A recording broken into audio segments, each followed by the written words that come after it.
ወንድሜ ለዘሜ ካሴም ለደጋፊዎቹ የምጠይቀው ምንድነው አሁን የፋኖ ኢትዮጵያዊ ስፒድ ፋኖ ዘመነ ካሴ ኢትዮጵያዊ ስፒድ ፋኖ ዘመነ ካሴ ኢትዮጵያዊው ስፒድ ፋኖ ዘመነ ካሴ ኢትዮጵያዊ ስፒድ ያልኩት ለምንድነው የቋንቋ ችሎታው በጣም ደካማ ስለሆነ ኢትዮጵያዊ ስፒድ ብየዋለሁ እንጂ ዘመነ ካሴ ፋኖ ነው መሪያችን ነው። ግን እኔ ጥያቄ ዘመነ መሪ መሆን ይችላል፣ በአማርኛ ንግግር መስጠት ይችላል፣ መግለጫ ማውጣት ይችላል። በአማርኛ ችግር የለብኝም መሪ ሆኖ።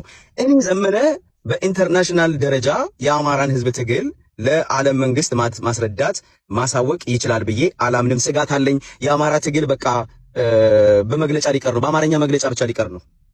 የአማራ ትግል በአማርኛ መግለጫ ብቻ በመሳይ መኮንን ሬዲዮ፣ በመዓዛ መሐመድ ዩቲዩብ ቻናል፣ በኢኤምኤስ ሌላ ጥሩልኝ ሪዮት ሚዲያ ላይ ሊቀርብኝ ነው። እኔ የአማራ ትግል የምፈልገው ቢቢሲ ላይ፣ አልጀዚራ ላይ።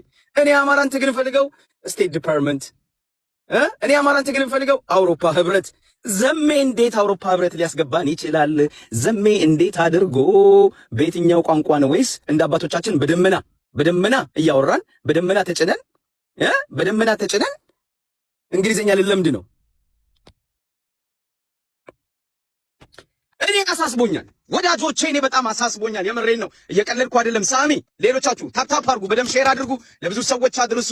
እኛ ሚሊየን ሰው ይዘን ማውራት እንችላለን፣ ታውቃላችሁ። እኛ ተጽዕኖ ፈጣሪ ነን፣ ታውቃላችሁ። አንድ ሰው አይደለም የምንይዘው፣ ሺዎችን ይዘን መናገር የምንችል ሰዎች ነን። የማንም ደንቆሮ የማንም መሀይም እኛን ከመድረክ ሊያባረር አይችልም።